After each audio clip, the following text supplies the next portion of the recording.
जय हिंद दोस्तों, Vande Mataram. Share market में अक्सर लोग ये कहते हैं कि भाई अगर आपको उस एरिया का अच्छे से ज्ञान नहीं है तो आपको उसमें नहीं जाना चाहिए, वरना आपको घाटा हो सकता है। लेकिन इसका मतलब ये भी नहीं है कि आपको शेयर मार्केट में नहीं जाना चाहिए।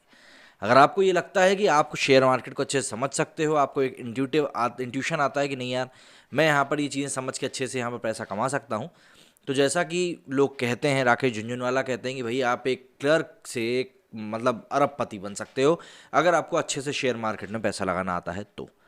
लेकिन अभी कुछ इंस्टेंस ऐसा हुआ है जिसको लेकर कि कई लोगों में निराशा छा गई है, कई लोगों में एक जो उम्मीद जागी थी वो उम्मीद गिरती हुई से नजर आ रही है। दरअसल कुछ दिनों पहले पेटीएम लिस्ट हुआ था और घोषणा करी गई थी कि ये पेटीएम भी जो है अब आएगा, शेयर मार्केट में एंट्री करने वाला है।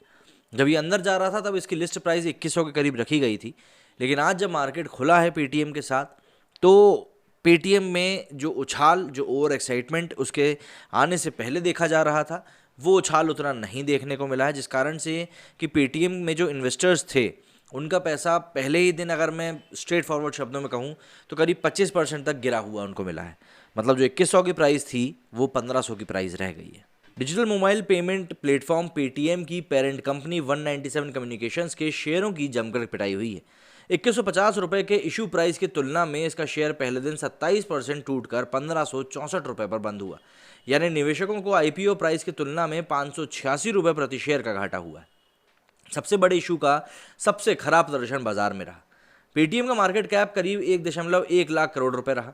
अगर गुरुवार सुबह इसके लिस्टिंग के समय की बात करें तो उस समय इसका मार्केट कैप करीब 1.25 लाख करोड़ रुपए का चल रहा था। उस हिसाब से इसका मार्केट कैप 26,000 करोड़ रुपए घटा है। जबकि अगर ये अपने इश्यू प्राइस पर लिस्ट होता तो उस हिसाब से इसका मार्केट कैप करीब 1.5 लाख करोड़ रुपए होता। उसकी तुलना में इसका मार्केट कैप महज 47,000 करोड़ रुपए कम है। नायका की तुलना में इसका मार्केट कैप केवल 2,000 करोड़ रुपए ही ज्यादा है। लिस्टिंग के बाद से शेयर 20% टूटा और निवेशकों को 391 रुपए का घाटा हुआ। हर शेयर पर इनको ये घाटा होता ही रहा और 20% का इस स्टॉक में लोअर सर्किट लिमिट है, यानी एक दिन में ये शेयर सबसे ज्यादा नहीं टूट सकता। अब तक भारतीय बाजार में 4 स्टार्टअप्स लिस्ट हुए हैं, जिसमें सबसे खराब प्रदर्शन इसी स्टार्टअप का रहा है। अन्य 3 स्टार्टअप जोमेटो, नायका और पॉलिसी बाजार ने निवेशकों को अच्छा फायदा दिया था। लिस्टिंग सेरेमनी के दौरान पेटीएम के फाउंडर विजय शेखर भावुक भी हुए। वे रुमाल से अपने आंसू पोंछते हुए नजर आए। बॉम्बे स्टॉक एक्सचेंज पर गुरुवार को ये शेयर 1955 रुपये था, जबकि नेशनल स्टॉक एक्सचेंज पर 1950 रुपये की लिस्ट पर हुआ। यानी आईपीओ में 2150 के भाव की तुलना में 9% नीचे लिस्ट हुआ। कमजोर लिस्टिंग के बाद भी शेयर में तेज बिकवाली देखी गई। इसका मार्केट कैप जोमेटो से भी कम हो गया। जोमेटो का मार्केट कैप आज की डेट में 1.25 लाख करोड़ रुपए का है, जबकि पेटीएम का मार्केट कैप करीब 1 लाख करोड़ रुपए का है। हाल के समय में इशू के सब्सक्रिप्शन और लिस्टिंग दोनों मामलों में कंपनी का प्रदर्शन काफी कमजोर रहा। ब्रोकरेज हाउस मैक्वायरी ने कहा है कि भाई पेटीएम के स्टॉक से यहाँ 44% की गिरावट आ सकती है। हालांकि पहले ही दिन इसमें 20% गिरावट आ गई थी और ये शेयर 1200 रुपये तक जा सकता है। इसका मतलब ये हुआ कि निवेशकों को आगे भी इसमें घाटे की मिलने की संभावना है और इससे कहा जाता है कि कंपनी का फायदे में आने में उसके लिए बहुत बड़ी चुनौती है। साथ ही रेगुलेशन और कंपटीशन भी इसके लिए एक बहुत बड़ी चिंता का विषय है। पेटीएम का वैल्यूएशन काफ़ी महंगा है।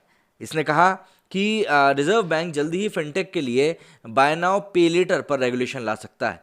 इस ब्रोकरेज हाउस ने कहा है कि इसकी स्थापना में से लेकर अब तक पेटीएम ने 19,000 करोड़ रुपए की रकम जुटाई है।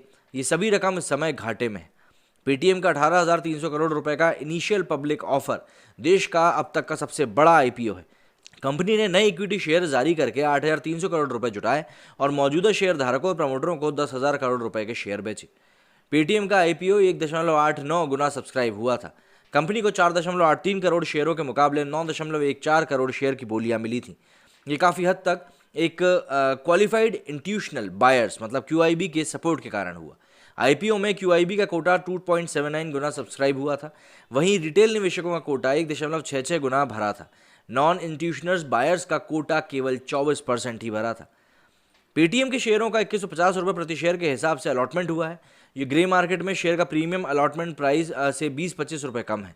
पेटीएम की कमजोरी का हाल के स्टार्टअप जैसे कि पीबी फिनटेक या फिर एफएसएन, जो कि ई कॉमर्स वेंचर्स के बीच देखे गए ट्रेंड से सीधा उलट है, जिन्होंने स्टॉक मार्केट में शानदार डेब्यू किया था। कंपनी ने कहा है कि आईपीओ के जरिए जुटाई गई रकम में से 4,300 करोड़ रुपए का इस्तेमाल अपने पेमेंट इकोसिस्टम को मजबूत करने के लिए करेगी। कंपनी अपने मर्चेंट कस्टमर्स को टेक्नोलॉजी और फाइनेंशियल सर्विसेज पर और ज़्यादा सुविधाएं देगी। कंपनी 2000 करोड़ रुपए का इस्तेमाल नए बिजनेस इनिशिएटिव और स्ट्रेटेजिक पार्टनरशिप के लिए करेगी। बाकी रकम का इस्तेमाल जनरल कॉर्पोरेट उद्देश्यों के लिए किया जाएगा। लेकिन ये जो पूरा एक कांड हुआ है, ये एक क्लासिक एग्जाम्पल साबित हो सकता है कि क्यों आपको किसी भी एक नए स्टार्टअप को लेकर ओवर एक्साइटेड नहीं होना चाहिए, वरना कई बार घाटा भी उठाना पड़ता है। मेरे स्टूडियो में फिलहाल इतना ही। जय हिंद, जय भारत।